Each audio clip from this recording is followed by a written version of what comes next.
So when people set out to do good and make money in a well-established industry, it often requires you to think kind of differently. So sometimes people even create different business models. And today I'm happy to welcome two guests, a husband and wife dynamic duo who have turned traditional architecture and design services kind of on their heads while maintaining a really strong commitment to a purpose-driven business and one that's guided by really solid business smarts. So I've been looking forward to this conversation. With a business headquartered in Puerto Rico and offices in New York and Miami, I'm really happy to be joined by Christina Villalón and Ricardo Alvarez-Diaz of Alvarez-Diaz and Villalón. Welcome to the spotlight. Thank you, Warren. Thank you for having us. We're excited to have this conversation with you. Oh, it's nice to see it. Now, what I always do is for people who can't necessarily stick around for an entire podcast, I like them to get value right out of the gate. So if you could provide one tip, because you guys have done some interesting business modeling and purpose-driven activities for an entrepreneur who really wants to create great impacts for customers while having a purpose-driven business, what would be one tip you'd get them to give them that focus? Well, you have to marry Christina. I think that's...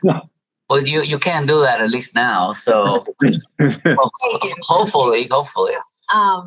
Well, my tip would be people first. Start with the people. Make sure you take care of your people, and everything else pretty much falls into place. Yeah. Take care of your people so they can take care of the customers. Mm-hmm. Take care of your people so they are in a good state of mind, so they feel taken care of, so they'll be loyal to the organization, so they'll be committed to the organization, so they'll go the extra mile for the organization. And feel vested. Yep. And take care of your people. Also, just everything that we do is about people. Ultimately, we design with the user in mind. So we have clients. Our clients are important, but we're thinking even beyond our clients and to the clients that they serve. So ultimately, and it's the end user. It's all people. Right? Yeah. I want to get to that because that's such an interesting part of your business I want to unpack. But first thing, I'm sure lots of people are curious about listening to this. As a husband and wife team, how do you make that work? Like, what kind of challenges come from that? Like, that's an unusual partnership, but it has lots of benefits and challenges, I'm sure.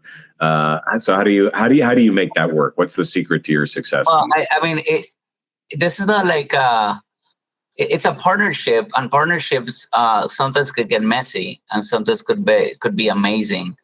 I can tell you that 5 minutes ago, before this interview, we were in a disagreement, and it had nothing to do with the interview. It has something to do with some level of organizational issue within the company. It's not easy, but in my opinion, Christina will give you hers, but a marriage is the same thing as a business partnership, in a way. Of course, we're not talking about the other extra aspects of a marriage, but it starts with communication and transparency and trust. Shared values. You're absolutely right. So if you have shared values, you are transparent with each other. You are, and you trust each other. Yes, there's going to be some issues sometimes, but the core is there, and the core comes from those values. And I would say that that's the same thing that happens with any partnership you have with anyone in any type of business. If you don't have a shared set of values, that is going to collapse. So in the same way that we are lucky enough that we are in a relationship, we're also in a business relationship. Now, it's not easy sometimes, and I have to say that early on was a lot harder than what it is today. And in a way, it's because we finally found what our roles are within the company. They're very clear now. People know what each one of us does in a clear and very transparent way. So it doesn't create uncertainty from the people. Like, oh wait, if I tell Ricardo something and then I tell Christina, or who do I talk to? And then the other thing is that when you have a very structured business, which is the one we have now, everyone knows the roles, everyone knows what they have to do, and in a way that actually makes the process a lot easier.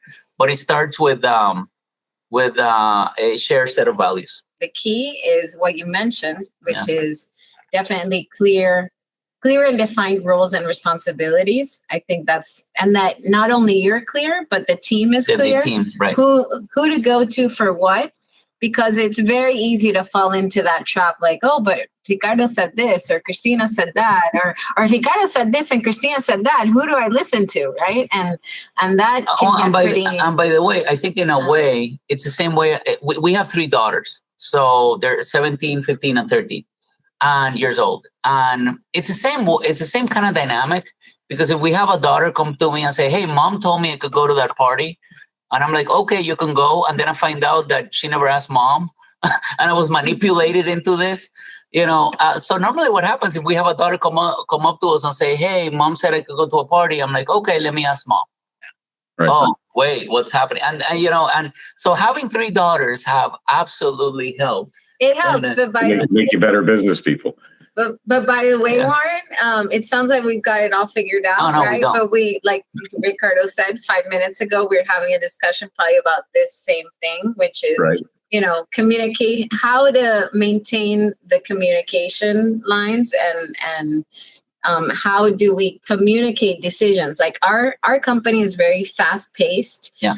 There's many things happening at once. Right. And I would say one of the biggest challenges is really, how do you communicate and make sure no one is being left out of the communication? And that's in practice, that's really hard to do, because so many different moving pieces at the same time. And sometimes you don't even remember who did I communicate this to already? Like, who's in the loop and who's not in the loop? And then it's like, we got to get everybody in the loop. And so I often feel like I'm kind of, running behind people, making sure that they're informed. And by the way, you can use technology to improve that dramatically, but still the human connection is always important. There's some things that we don't just want to inform through, a traditional method. We have to do it either through video or through, a physical meeting. So that communication is always going to be a challenge, especially when you're growing fast. And what's interesting, what you're saying too, is just that the marriage partnership is what your answer is exactly what I would try to help somebody in a business partnership. Get your rules clear, make sure everybody's clear on them, reinforce those. So whether it's a marriage partnership or another partnership, that clarity of roles and communicating that to people is super important. One of the things I'm curious about, do you ever, like, one of the ways I get brought in a lot is when there's a partnership and they struggle a little bit, and having like a third party expert coming in to kind of mediate those decisions, so it doesn't become so personal. It becomes like, okay, how do we actually just make a business decision? Like, do you ever have someone else within the organization or from outside help you mediate those kind of conversations? Yeah, we have a coach that every 2 weeks we connect at 8 in the morning, 8:15 to be exact. And we talk for an hour, and we bring up issues that may, sometimes are general issues, sometimes are specific between us. And we try to keep it there. And having that third party, that, the business coach, allows us to have I would say, a very safe place for both of us to be transparent. If there's any emotional issue, because I think that issues are issues, but they become problems when they get emotionalized, if that's even a word. So having that third person to be able to actually just give us some perspective has been fantastic for us. I would say even just having the space. Yeah. Just having the space to have the conversation, because it's not that we can't talk to each other, but in the day-to-day, again, things are moving so fast. So many things are happening.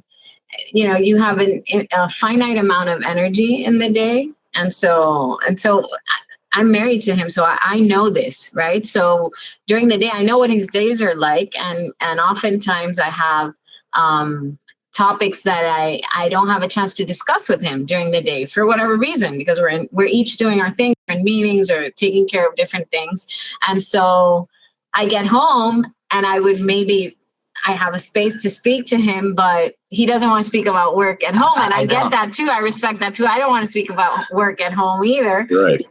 It's funny, Christina is kind of like alone here, because our 3 daughters are me. We're against talking about business at home. And then she does, because she works, her mind works 24/7. I'm able to kind of disconnect a little bit more, compartmentalize things. And I made a horrible mistake years ago, Warren. I remember Christina said to me, "Hey, let's talk about something." I'm like, "Hey, why don't you just set up an appointment? Set up a meeting. And then we could do it at the office." And while I was saying this, I'm like, what am I? Come back. And then I got my ass kicked by my wife. So I never suggest to your partner, let's make an appointment. Especially when the calendar's already completely booked. Right. But to your point, I mean, I think that in the same way as a marriage, two things happen: either you grow closer or you don't. And the reality is that, again, the same thing as a marriage, it's work. You have to work at a marriage. You have to every day try to make it happen and make it work. Some cases, Joe, if it doesn't work, fine. But in our case, we're lucky enough that we have a strong marriage. I'm not saying it's a perfect marriage, but it's a strong one, and it allows us to be able to work hard both in our marriage and, of course, in our business.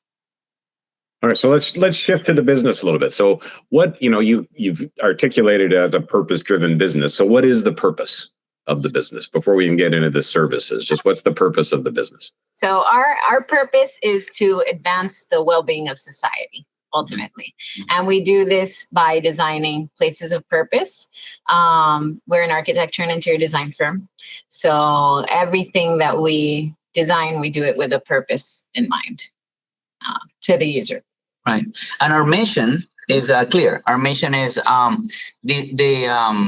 positively impact people's lives, and then our vision is by creating places of purpose. So that everything comes from that. So Christina mentioned something before about who is our client. Well, our client is really our end user. It doesn't matter who's paying for the work, but what matters is that if you're focused on the people that they're gonna experience the product, well, your focus is really them. And give an example of so what do you do and who do you do it for? Start with, let's actually start. I want to come back to the end user, but just on a pure business level, so people listen to get what the business is. Like, who pays you and what do you deliver for them? And then we'll move to the end user piece. I'll give you an example of an affordable housing project. Okay, we do architecture and interior design. So we do the design and the set of documents that basically are bid for a contractor to build the project for the client. We are hired by a client to do the design and the interior design by a developer usually, and then the developer and us, we help the developer identify the contractor, and then the contractor builds the building for the developer.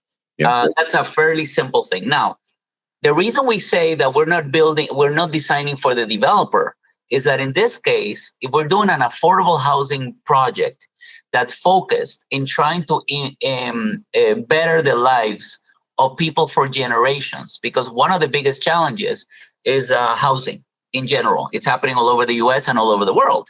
Mm-hmm. So that's an example of, if you only build housing for the sake of housing, you fail. But if you build communities, that makes a big difference. And we are in the business of trying to educate the developer and the client that we're not only going to build a home, we need to build a community. So therefore, our end user is the person that's going to thrive within that community, not only someone that has shelter. Nice. And then, so in doing that, so then I want to come back to what you said at the beginning, because I think it's really interesting. And it's when you guys first said this to me, it made so much sense, and yet it seems to be counterintuitive from the industry, right, which is you design from the inside out, whereas right, traditional architecture is like, that's the building and then figure out the stuff inside. And so this is when I said at the introduction that you kind of taken this and turned it on its head. Can you just describe what that means a little bit? What does it mean to design from the inside out, and what made you want to do it that way? Well, I'm actually going to start saying this, and then I'll let Christina go into it. But as I mentioned before, if we design something that's for a community, what it means in a way is that you're designing something beyond a shelter. So it's less about the physics of the building and more about the heart, right? Because when you work in a community, you create, that's the soul of the housing. So when we talk about building from the inside out, there's two layers of this. Number one, we build from inside, the soul, to the outside. That is the metaphysical explanation. But the physical explanation, Christina could actually explain it better. Well, I would say that the ethos really begins. So if Ricardo and I merged our firms, so if you go back to our history, so Ricardo had an architecture firm and I had an interior design firm. About a decade ago, a little more than over a decade ago, we decided to merge our firms. And when we did so, we had to come up with a new way of really approaching everything. I think that ethos of designing from the inside out is actually a way that Ricardo already designed. But of course, having an interior designer as a partner really kind of drives this method home, right? Because ultimately, architects and interior designers are need to work together from the get-go, because both they're trained differently, but some things are the same, right? But ultimately, the architect usually is thinking a little bit more big picture. Interior designers are more micro, right? Macro versus micro. And interior designers are trained to work from the user's perspective. How are you going to experience the space inside where people actually live most of the time? Exactly, where we live. And so it's really better design when you're taking into account both things simultaneously.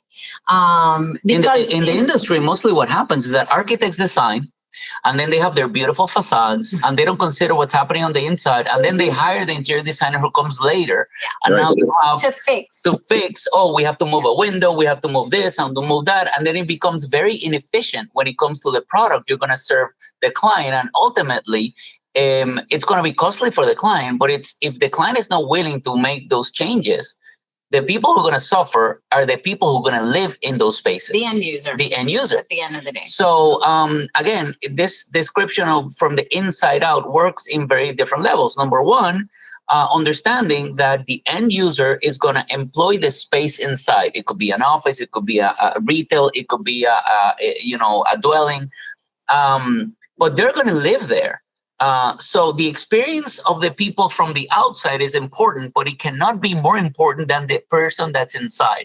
And I remember I teach at the university, and many architects are very focused on themselves, right? Architecture is the center of the world. And I disagree. And as a matter of fact, people are the center of the world, humans, when it comes to the product that we do. And we design many things that are not for us. I mean, this is not like being an artist that you could be selfish and you could design, do whatever you want. You have to be able to put yourself in the situation of someone else and how they live and how they play, how they work. And that's what we mean that we work from the inside out. And I just want to very quickly finish with this. If you look at the history of architecture, the first thing they teach you is that architecture, a cave became architecture, which was the caves at Lascaux in France, the minute that humans decided to put a painting on the wall. So in a way, architects should be reminded that the first piece of architecture was interior work. So I'm just putting it out there. So nice. And so why do you think, because when you say it, it just makes, and I always learn, architecture is form follows function. And, if the function is to give people a place to live, it would make sense to start with that as the idea. And so, absolutely. Agreed. Yeah. Why do you think it isn't that way? I think oftentimes it's a cult of personality.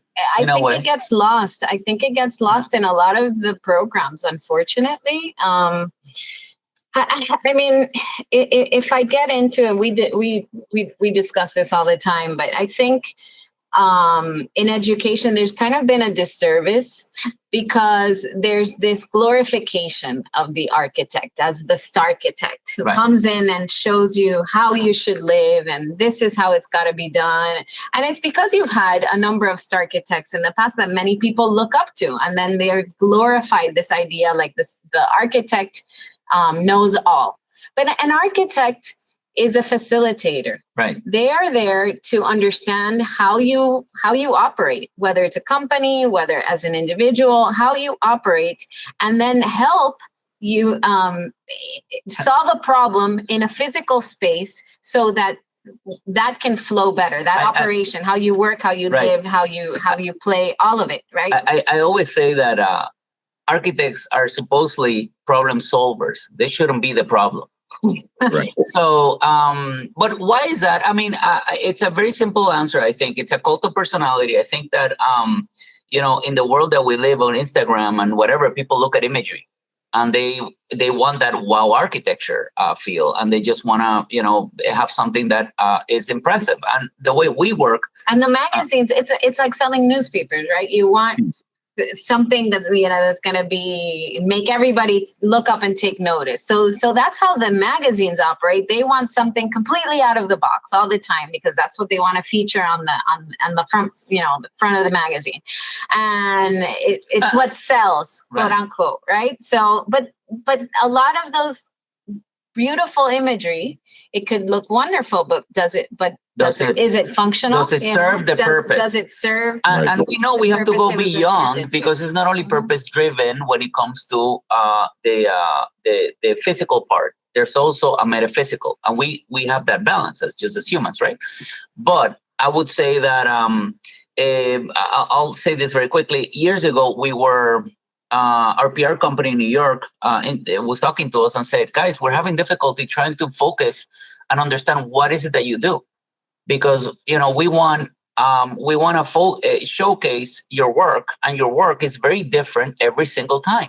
So you don't have a signature. Like a style type of architecture. Yeah. And our answer was like, well, sell that, because that's exactly what we are. We used to call it transparent, invisible architecture, which is not about the architect or the interior design that designed it. It's about the actual experience and the end user. And I use a very quick example that basically, if you a successful project, I tell my students this, and I'll say very quickly, go to a museum one day. Don't look at the names of the artists. Just look at the art. Take pictures of what you like, and then come back and then find out if that art that moved you was made by someone that was well-known. Mm-hmm. And every time they come back, and most of the work they choose, they've never heard of them. Now, what that means is that there's a difference between being successful and being famous. Yep. And those two things get confused. Talent doesn't require fame, and fame doesn't require talent. Sometimes you get both. Sometimes you just get neither, right? So what I'm trying to educate them on is that we as humans are here to provide a service, and we need to service. And we can't be narcissistic about it. We can't be the protagonists about it. So if you are in a business that you can serve and also make money doing it, that's amazing. And that's in a nutshell what we do. We are in a service business that we provide an experience for the end user, not even the client, the end user. And also we make money doing it. And that formula has been extremely successful for us. And it's not about Christina and I anymore. It's about actually, one of the best things I could ever hear is someone come up to us and say, have you ever been to this project? That's amazing. And they have no idea we did it. It's nice. Awesome. It's the best. Well, it's a good philosophy too. I say that a lot too, that when I'm helping people do their unique selling propositions, or even in my own business too, that the customer is the hero. I'm just the sidekick. Exactly. Exactly. When you don't center yourself, when you center the customer, then it's their story that you're supporting. And that makes you super valuable because you're helping the hero be heroic. Right. But when you make yourself the hero, then the other people will get resentful of that. Absolutely. And so in the beginning of my career, I know Ricardo's as well, we started like most designers and architects doing a lot of private residential. When you do private residential, really, for me, it's the same philosophy. Like, I want to make sure that when whoever enters this home, that it represents the owners of the home. I don't want it to look like, oh, this is a Christina Villalón staple. No, like this is somebody's home, and it should tell their story, not mine. Right. And so, and I think that applies to every single project we do. It's about what's the story that this project is trying to tell, and who are the people that it's trying to serve. And we should be invisible and just in the background, making sure that we can facilitate this and kind of help our clients translate the impact that they're trying to do for their, for the end user ultimately, and serve in that way. And use this as an example or as a case study that you can do this successfully and actually, like I said already, make money. So at a purpose-driven, like is most of your work low-cost housing or housing-based, or is it all over the map? Like, and it's not all over the map. It's basically, we do three things only. I mean, because we're experts in three things, which is multifamily housing. We do hospitality work, and number three, institutional, from K-12 to universities. That's basically what we're experts at doing.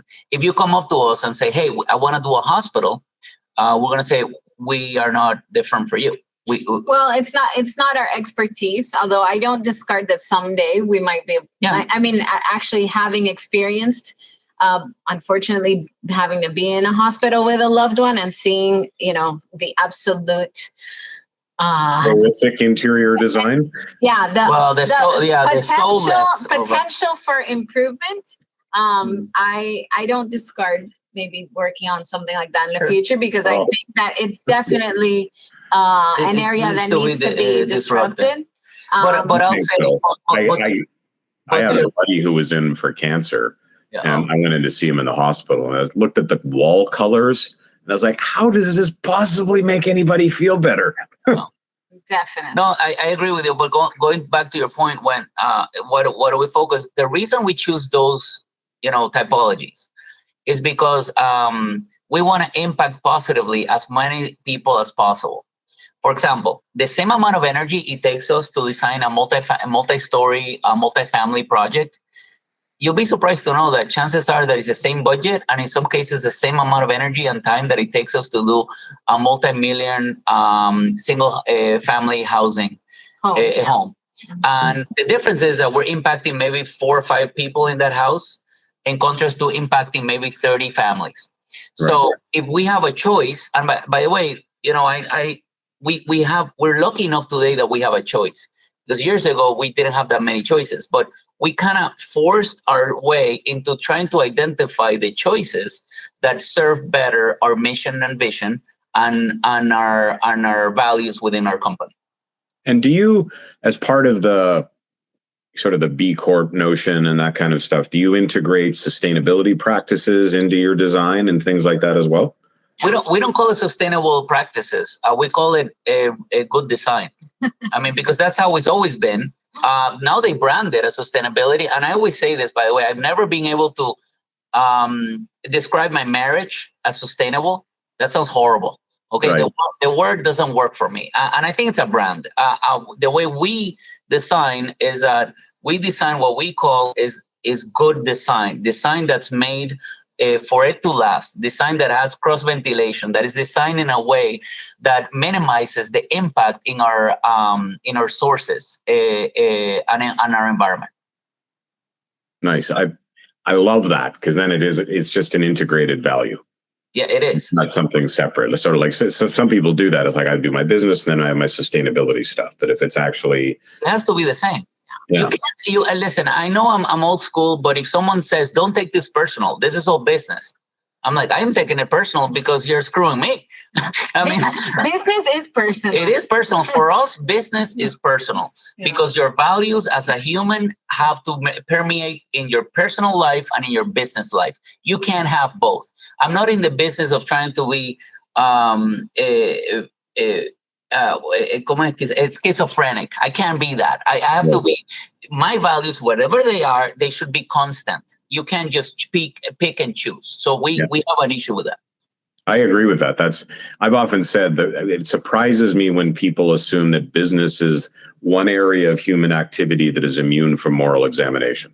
Like the values that apply, that you assess people by or make judgments about people about, apply in business just as they do everywhere else. I won't go too far to this, but people often forget, like people quote Adam Smith, as the proponent of capitalism because he wrote Wealth of Nations. They forget he wrote another book called A Theory of Moral Sentiments.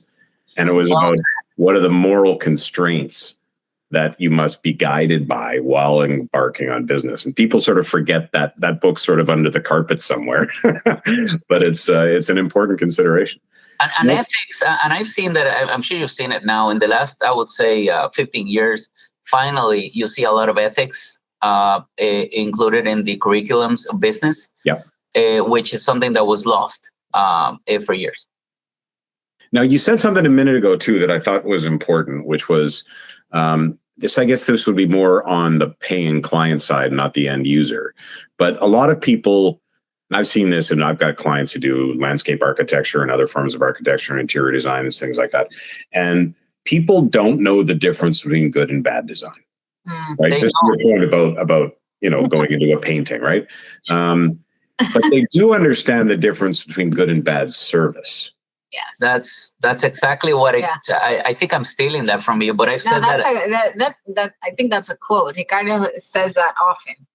It's like people don't know the difference between good and bad design. They know the difference between good and bad service, and ultimately, I mean, we as designers have a notion, but many people do not. But our purpose is really for people to feel good in a space. And maybe they don't know why. They can't articulate why they feel good in the space, but they just do, and it just works. Something about it just works. It's intuitive, what you would expect to be where it is, and what you would like to happen happens. And when that happens, we've succeeded because it means it's not unlike technology. Technology needs to be intuitive.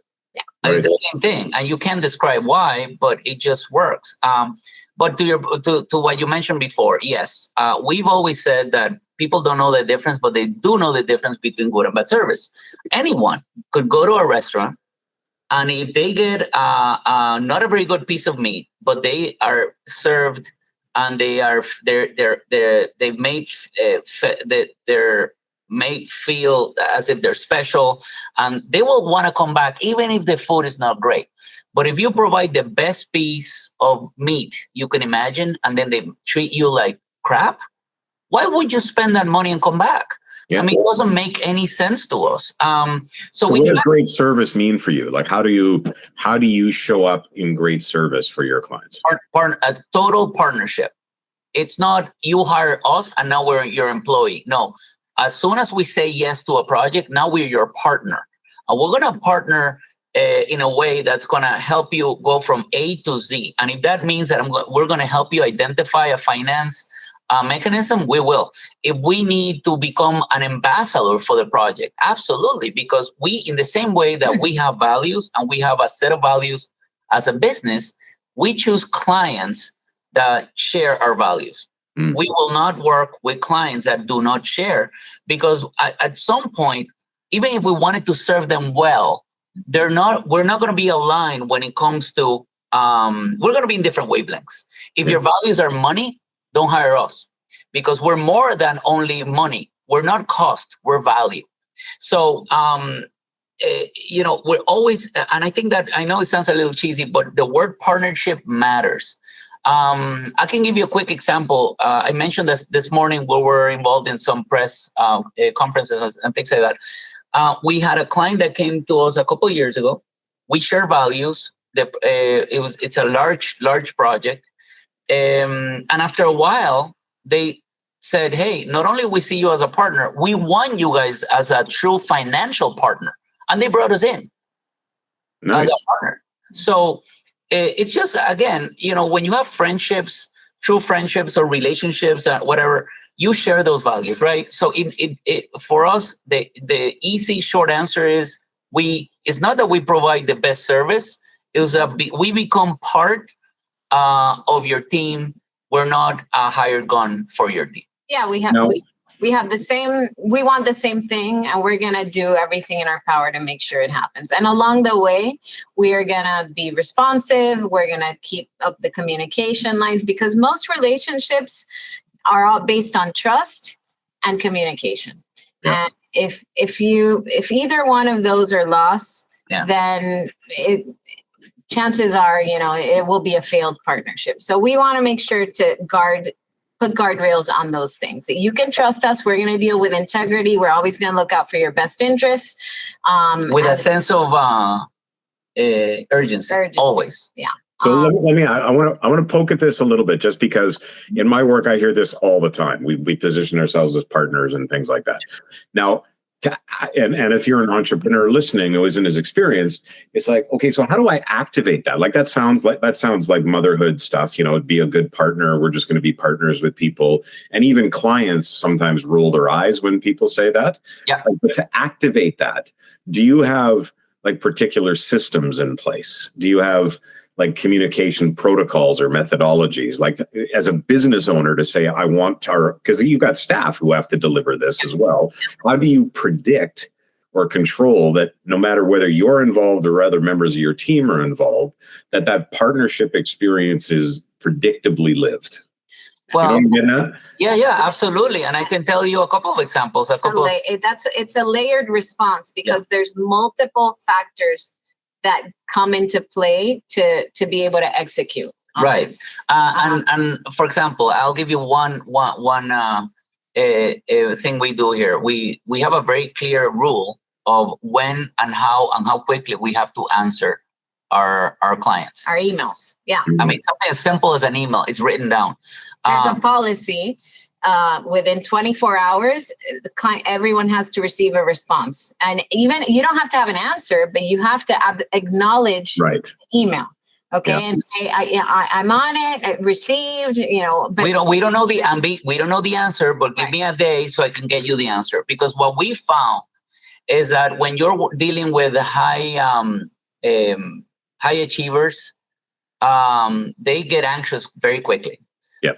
And the reason they get anxious is because there's a lack of communication, or there's a lack of information that creates the anxiety. So one of the things that we push for is making sure that our team all over, from our CEO down to the person that actually works in the kitchen, there's a sense of urgency, and so that goes into our hiring practices. Yes. And we look for that quality as we're hiring, and a sense of ownership. Years ago, we actually learned this. We're as you know, we're both YPOers, and years ago we were in I think some people know YPO stands for Young Presidents Organization. It's it's 22,000 people all over the world, and if you're a president or a chairperson of a company, you could have done it on your own, or you could hire gun or a family company. You could actually be part of this. And it has been great for us, because when you're in a leadership position, sometimes you're completely lonely. And the whole thing of lonely at the top is real. You have friendships, but maybe you talk to them about some things and they're like, oh, why are you complaining? I mean, you're the president of this. I'm like, well, because so you need to find peers that can relate to some of those challenges, and YPO is one of them. Right. But one of those groups that actually you can find those peers. But years ago we were in this presentation, and we had a NHL, a national hockey player, a hockey league player, give us a talk about leadership and success. And the thing that he mentioned that was amazing is that when he was traded from X to another team, I don't want to throw him under the bus. He noticed right away the difference in the culture of the new team he was traded to. So for us, the culture is extremely important, and that starts with the people, where Christina began the conversation this afternoon. And what he said is that as soon as he came in, there was someone cleaning the floors, and he said, "Hey, can I help you?" He said, No. My job is to clean, so you can only focus in winning a championship." So it was a championship mentality that every single person had a championship role within the organization. It doesn't matter if you're the president. Everyone was clear on the end goal. The end goal is to win the championship. And this person had been recruited as like a top performer to be able to win the championship. And everybody in the organization knew what their specific role was. And, and what they had to do to reach that goal. To allow this person to reach their maximum potential and win them the championship. And not worry about anything else but that. And in a way, that's the same kind of mentality we're trying to impose, in which we want to be the best service possible. And it actually surprisingly doesn't start with us or even some of the architects. It starts with the person in reception. When you come in, actually, our receptionist, she's actually my first cousin, and she used to be for years she used to work for in hospitality. And it's brilliant because she comes in and she knows everyone's name. She makes them feel special. I know that you like 7-Up. I know that you like a Perrier. So I bought you your specialties that you like. I mean, she's very detail oriented, and we take care of them. And she's the first point of contact from the moment they walk in, and she's the first person they hear on the phone also. So yeah, I think people overlook that too much. My mother was the same. She was a receptionist at an oil company in Calgary, and she was the only person other than the president who had a parking spot in the building, because he recognized that she has to be there because she was so good at like making people feel welcome, but also getting people to talk so that he could understand a little bit about the character of the person. Exactly.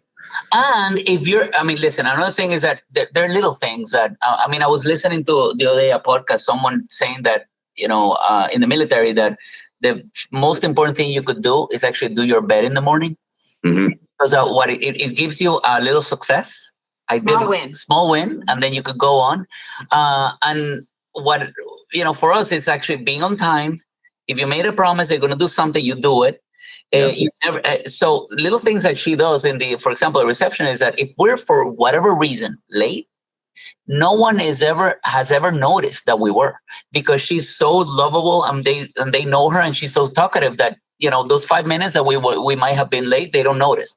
Instead of just sitting alone. Yeah. Okay, and the clock is ticking this way. Where is this person? Where's this person? So how do you, because this is one of the challenges all the time, and you even shared previously, like the people management is one of the hardest parts of. It's by far. So how do you recruit for that? How do you like, that's a certain ineffable quality, right? That people are going to have that commitment to. There's a lot of success and failure in it. There's no other way.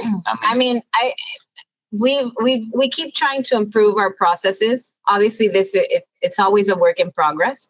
But so the first guardrail is we set up an interview process. Our interview process, we have a lot of personal questions in there. But legal personal. Yeah, but they're questions. No, but they're questions. It's not about the work that you do. It's about the person. It's about you as a person. So we're asking questions to get to know the person better and get to know kind of like chemistry. What they value, what they think about. Who's your role model? Why? What is the last book you've read? Yeah. What did you learn from it? So without being so direct, there's a little indirect. Are they a lifelong learner? Mm-hmm. What do they value in some? Whoever their role model is, they're going to tell you what they value because of what they value in that person and what they read. There's a number of questions like that are geared to us getting to know these people better and kind of predicting how they might react in certain situations. We tell them up front also what our culture is like. We tell them, this is a very fast-paced, high-pressure, high-stakes environment. Not everybody thrives in an environment like that. You need to be comfortable with change. You need to be comfortable with adaptability, right. And so we try and discuss these things up front so that it'll be kind of like a match. It's kind of like picking a partner, right? You want, are we aligned in the fundamentals, right? Mm-hmm. And then once they come on board, we have an extensive onboarding program. Yeah. And then the onboarding program is kind of getting them to understand what we do, how we do it, why we do it this way, getting them through our processes. They have a buddy to talk to. We have surveys throughout the whole thing, asking them, how did it go? Did you like it? Why? What's working? What's not working? What do you need from us? What don't you need? We have them take the DISC exam. So we have some more insights as to how they, what their defaults are. So there's a number of things in place. And very important, we realized years ago that we have to do the interviews, because at some point we delegated that, and that was a complete failure. Yeah. To be honest with you, I mean, hopefully we'll get to a point that we might delegate it again, but not yet. Because I think we are a representative of the culture of the company, and we have a fairly good idea of the chemistry we're looking. And we've never asked for a portfolio. In architecture, it's very typical that they show their architecture work. I've never interviewed anyone on the first interview asking for their work. I don't care about their work. I care about them as people. And then we might move to the next step. But if the person cannot work on a team, they might be great. It's just that they might not be great for our culture. That's right. And not enough people actually screen for that. Now, one of the things I'm curious about, because you just said, because you handle the interviewing, you are both obviously high energy, pretty dynamic people, but you're running you've said a few times how high, fast paced this is. How much time do you spend on the culture? Like, to maintain a culture like this, is it dynamic, or are you like hands in there all the time? I would say probably 80% of my time is spent on culture. Yeah, not me. So that's not my job in the firm. Thank God. So it's basically, I mean, it's everything. Yeah, it's the systems that we put in place, the processes that we put in place, things like surveys to get people's temperature. We have one-on-ones. We have a supervising team, and the supervisors are all required to have one-on-ones with their supervisees. That information, there's a process to filter that information to HR. I have meetings with HR once a week to kind of, see what's going on. Do tweaks need to be made? So it's a constant thing. And sometimes we don't always get it right. Sometimes people come in here, and even though we've put those guardrails in place, for whatever reason, people come in here and they're not thriving in the organization, right? And as soon as we pinpoint that, there's a process. We try to help to see if we can get them to get it to work out, right?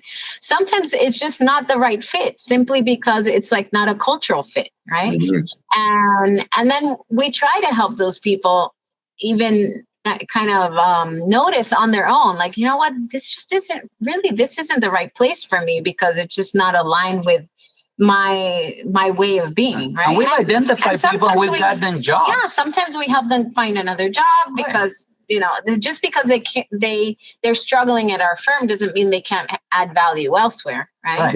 But we have a very specific kind of culture, and the people who thrive in our culture tend to be high achievers, tend to be, very malleable, and kind of, run up the escalators.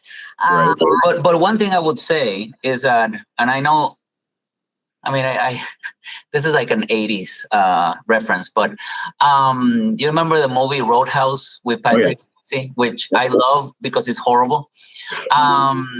He says that in that movie, as a bouncer, you have to be nice. You have to be nice. Well, you can be high achieving and you can be all that stuff, but you also have to be respectful. You have to be nice, and you have to be self-aware. And that is something that we really look for when we go through an interview: self-awareness. And there are the little things, Warren. For example, if someone talks about themselves a lot and they don't never say we, I know it sounds dumb, but it's a big deal. It's a big deal. Not dumb. That's not dumb at all. There's actually, I'll give you a tip. There's actually a really clever interview question. I've done it on questionnaires. Now, this isn't statistically validated, but anecdotally seems to be true. You ask somebody what's the funniest thing that's ever happened to them at work. If they say something that happened to somebody else that was embarrassing versus something that happened to them that's embarrassing, you can predict performance based on that to a degree. Like the person who's willing to say, oh, this thing happened and I got embarrassed and that person is humble. That person is willing to take criticism. That person is willing to, try things without worrying about what other people think. Like that's a really great question. I'm gonna add that today to our. Let's call it the Warren questionnaire. Thank you, Warren. No, but by the way, you're absolutely right. And there's something that we always say, that when things go wrong, it's Ricardo's fault. It's Christina's fault.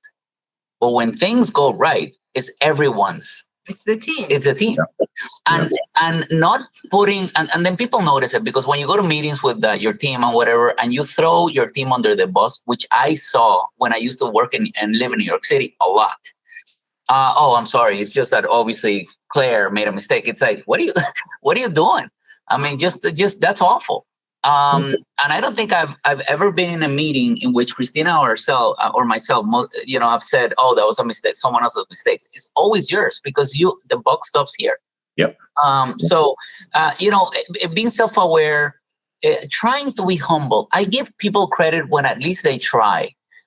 It's not, because it's hard to say you're humble because it sounds self-serving, but at least you try and be appreciative of the things you have. And those are the things that we value and we look for when we interview someone. You might be the best coder in the world or the best designer in the world. That doesn't mean you're the best person in the world. And we're in the business of hiring the best people, not the best designers. Nice distinction. Sorry, go ahead, Christina. No, I was just going to add just a little thing in terms of, you observe these people also as you're interviewing, and you observe, one of the suggestions I've heard in the past is take them out to eat and see how are they, with the waiter, how do they treat other people? But even when we haven't implemented that yet, but we always offer them coffee, and at the end, some of them you'll see they'll offer to put their cup. Oh, where can I put this? Where do I take it away? Some don't even look at it. Right. And that's a big indicator too. And if they write back after an interview, thank you for the opportunity. That's also meaningful. Actually, I want to tell you a very quick story I read a while ago. There's this CEO who invited two people to lunch, and they were both competing for the same position. And then at the end of the lunch, he said, well, listen, I made my choice. And it's going to be, let's say, Michael. And the other person said, oh, what? Can I ask you, sir, why not me? And he said, well, two things. First, the way you treated the fact that it wasn't that they treated bad the waiter. The fact that you ignored the waiter and you were more focused on me, that was a problem for me. And number two is that before you tried the food, you actually put salt on it.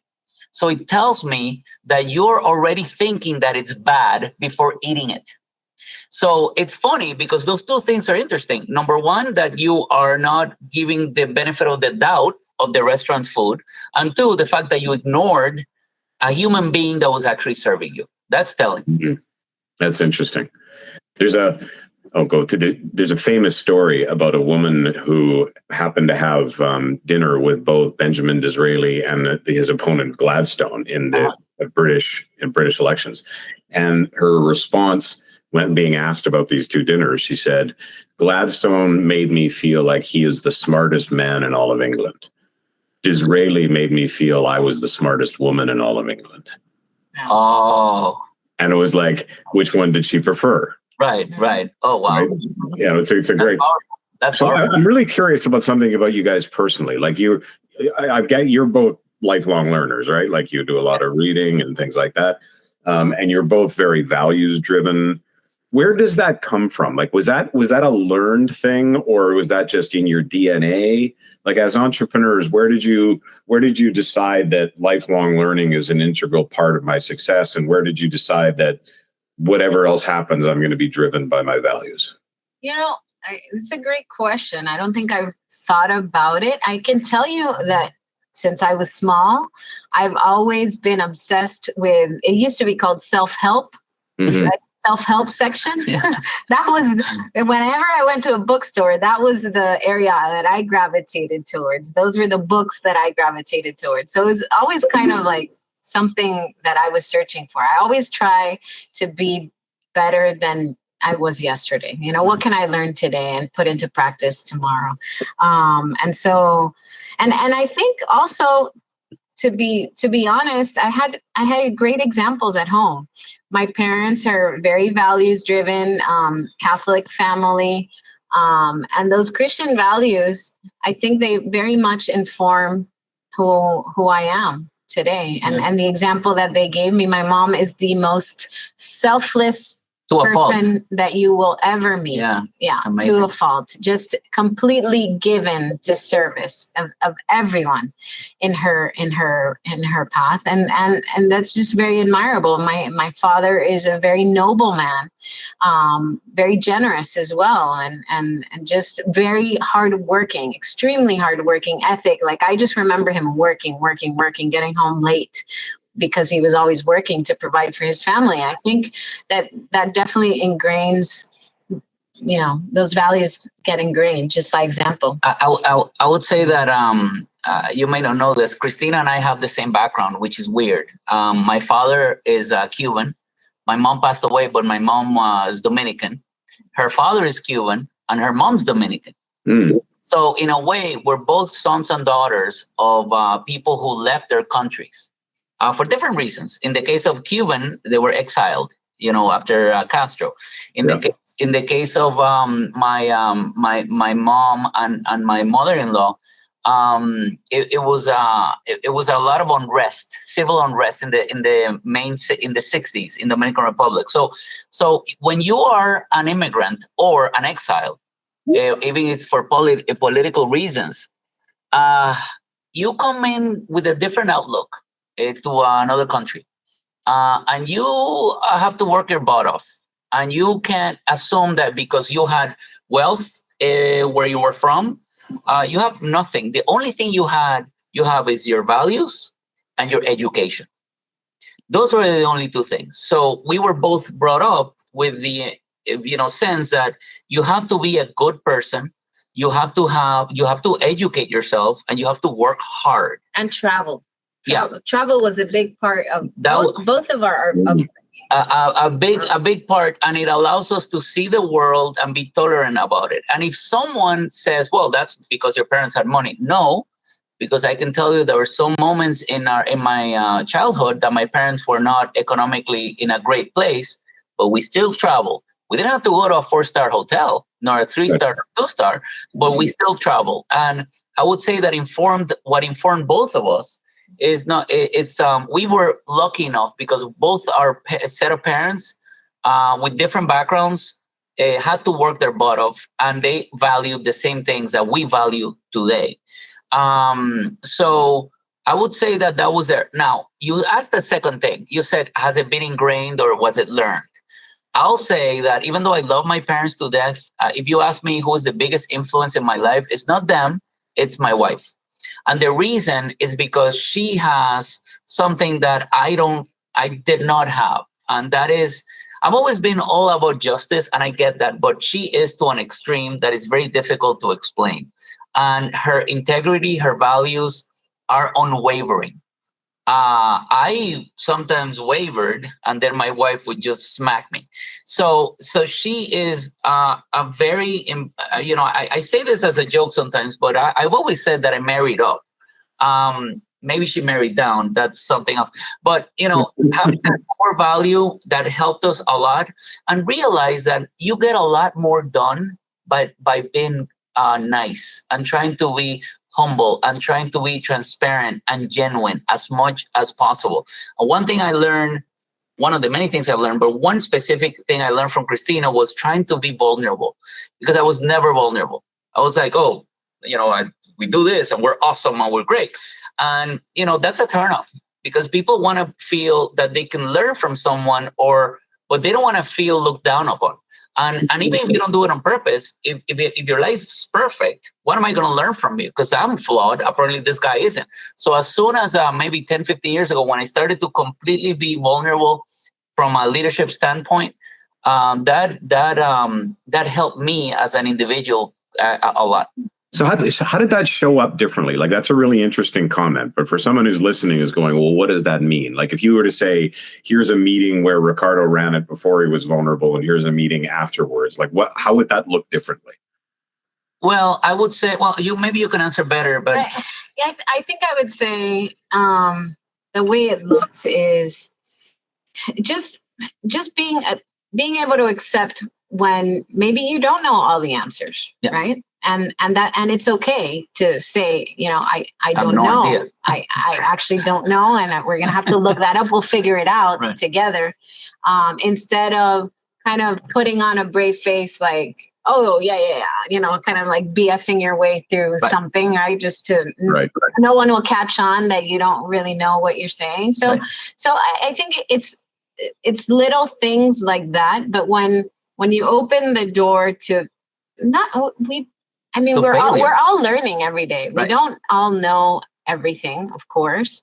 And you need to create a psychologically safe environment where people feel that it's okay to accept when they don't know. Right. And nothing's going to happen. It's okay not to know. Are you willing to put in the work and try and figure it out? And we can figure it out together, or we can look for help and try and figure it out. It's fine. But and the reactions, I think that, if someone, I inadvertently, I didn't do it on purpose, did not create the psychological safety for many of the employees to feel that they made a mistake. That they could make a mistake. No, but they made some mistake and then they would hide it. And that was a big change, because as soon as they realized that I've made 1,000 mistakes every single day of my life, and my marriage is not perfect, and my kids are not perfect, and we all make mistakes, it allowed them to be what we forced them to be, which is transparent and just say it. It's a lot of energy lost when you're trying to find out where the mistake was. Just tell me what it was. Let's fix it. And so what? And we do the same thing with our daughters, by the way. We tell them that we don't, and I know it sounds a little weird, so don't judge us too much. But I don't mind if my daughter does something terrible. I do mind if she hides it from us. So if you're honest about it, you're not going to get the same level of being grounded as if I find out through someone else. Right. So it forces them to say, hey, I can tell my parents everything without repercussions, or the same level of repercussions you would get if you hide it, because we'll always find out. And that same mentality was transferred to the office, maybe company, when Christina and I joined forces over 13 years ago. So that's what I mean, that the macho Latino mentality, that I have the answers, and then moving from a mostly male company to all the leaders in this company except me are women, and at some point we have over 80% of our company was women too. So, and there's a difference there, because women, the way they perceive things, and I'm not the one to mansplain it, but I've learned a lot from the emotional connection to their decisions, which actually makes them stronger and more acute to how to manage situations, instead of just hiding your feelings. Right. Interesting. So what's sort of the world conquest goal? What's the big dream for the firm?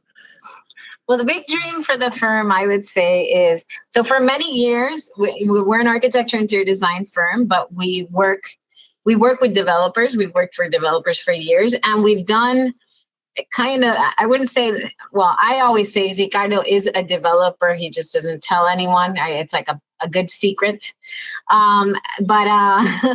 So we've decided going forward, we are going to start developing ourselves as well. Because but as leaders, because we have been leaders of a developer. Yeah, because we have been developing for a while now, but as partners in developments. And now we're actually, we just opened a new company in which we just hired a new president that's going to run it, which is a woman, by the way, which is the first disruption in development, women-led development business, which is focused on urban redevelopment. And we are leading those projects, and we're choosing the developments, and we are choosing the projects. So instead of only designing them. So we are able to actually choose the projects that we can develop, so we can never claim, oh, we were never able to design this because we never had the chance. Well, we're making it happen. As leading the development side of it, instead of only waiting for manna to come from heaven. That's awesome. Now, as lifelong learners, on the theory that kind of what got you here won't get you there, what are the sort of skills or disciplines you're yet to develop that's going to allow you to succeed in that? Warren, I'm reading What Got You Here Won't Get You There as we speak for my book club. And it's been interesting. I was just this morning on the way to work, I was listening to the chapter on what we were talking about before, on really making people feel heard, right? And giving them your undivided attention. So I know that for me, what I want to continue to work on is being a better active listener, making sure that people have my undivided attention. I think at times, we get distracted easily by, the phone or thoughts of all the things you have to do, right? And so making it a point to really be present, be there for the team, make sure that I'm listening to their needs, which is part of our ethos, right? But in practice, it's just so simple. But in practice, it's so difficult, right? Right. So I think that's my big one. Well, for me, is continuing to continue to learn every day to say no. That's a hard one, and being able to say no to a client that doesn't align with your values, being able to say no to meetings that you don't have to be in them, so you could have at least a breather between meetings. So you could actually be present instead of thinking of what's the next meeting. I would say that I need to improve that quite a bit. And also, it would help me be less anxious sometimes when I'm in meetings because I have to go to the next one. And then people, they get turned off by the fact that if I'm not giving them the attention they deserve and the respect they deserve because of that, because I have to go to the next meeting. I miss out on the opportunity of being present with them and for them. So I would say that. And some space in your calendar will be good so I can set some meetings. Oh, yeah, sure. But I'm not going to set, calendar time for you. Because you want to, not because of me. So last question. You asked that sort of a version of the weakness question, but that was good. So what's, with no false humility or anything like that, you talked earlier about self-awareness. Right. What's one quality in yourself that you believe is most responsible for your success? Actually, for me, it's sense of urgency. And it comes from a physical challenge that I have. I'm an anxious person, and being anxious, it makes me. Let me say it like this very quickly. Years ago, I went and I talked to a psychiatrist. Because I was, my anxiety was really affecting our relationship, and she said, "Well, why don't you go home and analyze instead of thinking of anxiety as a negative? Why don't you go home and write down all the positives that come from that anxiety?" Okay, and I was like, "Well, that's a nice, a mind fuck, if I may say that." Anyway, and I did, and many of the things that I consider key in being able to be successful come from not being smart, not being brilliant, not being talented, not being any of that. And I'm not trying to be false, modest. Comes from a sense of trying to get things done, and that comes from has sense of urgency. And if you focus on trying to get things done, you're going to be able to be extremely successful. My father told me years ago when I decided to come back to Puerto Rico, I asked him, what do I need to do to be successful in Puerto Rico? And he said, well, I don't know if it's only in Puerto Rico, but in Puerto Rico specifically, you just have to answer your phone. And I was like, oh. And what he really meant is like, have a sense of urgency. Responsiveness. Be responsive. Be aware. And if you're responsive, it doesn't matter if you are a turtle or if you're a turtle, you're still going to win because you're going to continue slowly and get to the finish line instead of assuming that you're amazingly talented. And being responsive, having a sense of urgency that comes from that anxiety has been, in a way, our success in general as a company. And myself too. That's yours. Yeah. So in my case, I would say empathy. Yeah. So I took one of those strength finder tests. Yeah. My number one strength is empathy, and I can see it at play. It's very, very easy for me to put myself in somebody else's shoes. And so it really informs all my decision making. And so a lot of the ethos of, putting people first or that sensibility of understanding somebody else's needs, it comes very naturally, very easily to me. So I think it gives me kind of like a head up to do my work well. If I'm going to say something extra, she's extremely self-aware. And I know you're supposed to say about yourself, but you are, and that makes you very special too. You two are awesome. Is there anything that we haven't covered that you think would be important to share, or any other last thoughts? Thank you. Oh yeah, thank you for having us. This is great. I feel that this is one of the only times that I go to a psychology lesson and I don't have to pay. This is great. Well, I haven't sent you the bill yet. Thank you. So how can people find you? You can go to our website. It's advfirm.com. Yeah. And we're on Instagram, LinkedIn, under advfirm.com as well. And you could see just by going to our page, you'll be able to actually hopefully see a lot of the things we're talking about, our culture. There's a nice picture of our dog in it, which is our dog is our chief happiness officer, our Cho. Yeah. Dogs absolutely are. Yes. For sure. Thank you so much, by the way. Thank you. That? Thank you so much for your time. Thank you. It was a real pleasure. And I wish you continued success.